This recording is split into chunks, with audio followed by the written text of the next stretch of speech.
DD guest house, salt lake sector 3। আপনারা make মাই ট্রিপেও এটা পেয়ে যাবেন।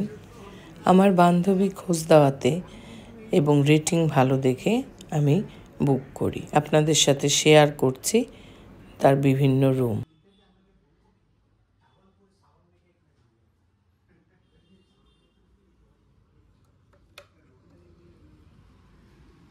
এটা একটা রুম, যেখানে একটা আলমিরা আছে।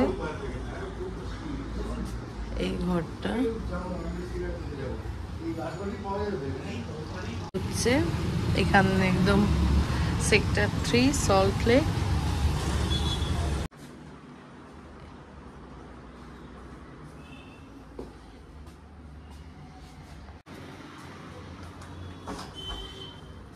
এটা একটা ঘর, টয়লেটও খুব সুন্দর, ঝকঝক করছে একদম। এই যে ফ্লোর দেখলেই বোঝা যাবে।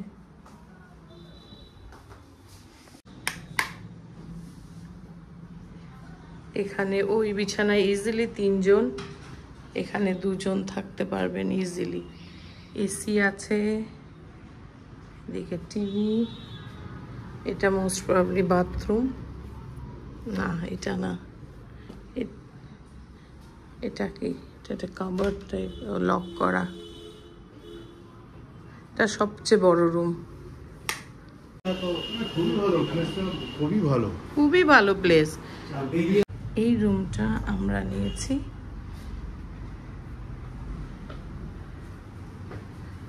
মৈত্রীকে থ্যাংক ইউ দেব, মৈত্রী এটা খুঁজে পাঠিয়েছে। হ্যাঁ, মৈত্রী খুঁজে পাঠিয়েছে।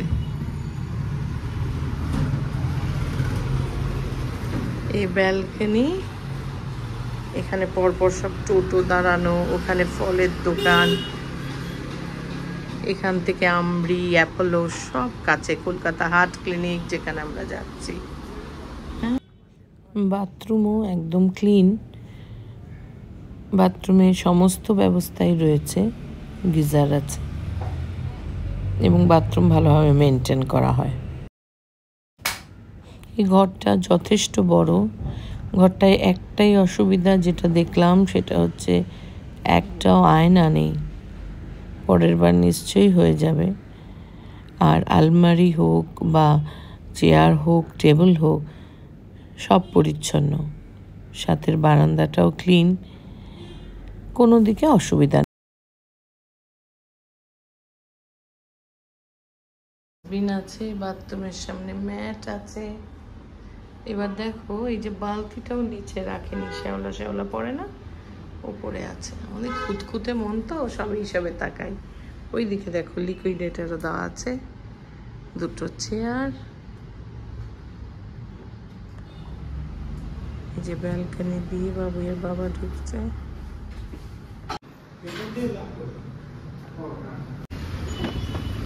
এখানে একটা কেকের দোকান দেখতে পাচ্ছি।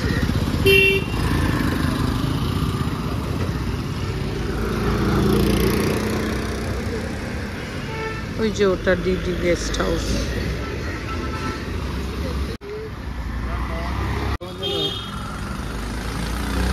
প্রবলেম কোনো কিছু যায়নি না, কেন এরকম হচ্ছে? সবই আছে। এর পাশেই একদম লাগানো অ্যাপোলো 24x7। ডাক্তার দেখানোরও কোনো অসুবিধা নেই, যে কোনো ইমার্জেন্সিতে। পরপর সমস্ত প্রয়োজনীয় জিনিস আছে। ডিডি গেস্ট হাউসের সাইনবোর্ড। এই রুমটা আমাদের ব্যালকনিটার, এই রুমটা পাচ্ছে। এই 2টো রুমের ভাড়া এখন 1700 টাকা। গাছটার মধ্যেও ডিডি গেস্ট হাউস। এখানে ফোন নাম্বারটা ভালো করে পাচ্ছেন, 9330529356। ওই যে দেখা যাচ্ছে ওখানে বেকারি আছে। সকাল থেকে এইখানে এই জায়গাটায় সব দোকান বসবে, ফ্রেশ ফ্রুটস থেকে আরম্ভ করে। আর এই যে ঘুরলাম, এই জায়গা লম্বা, এই জায়গাটা জুড়ে সমস্ত দোকানপাট। এখানে বাস স্টপও আছে। খাওয়া দাওয়ার আমি ফুটেজ তুলতে ভুলে গেছি। খাওয়া দাওয়া একদম ঘরের, যেরকম আমরা মুসুরির ডাল আর অমলেট খেয়েছি, একদম যেরকম আমরা ঘরে করি সেরকম। জামা কাপড় কাচলে ছাদে দেওয়ারও ব্যবস্থা আছে, যেটা কোথাও আসলে আমাদের খুবই চিন্তার বিষয় হয়। সেজন্য নিজে নিজে কাপড় কাচো, ছাদে মেলে দাও।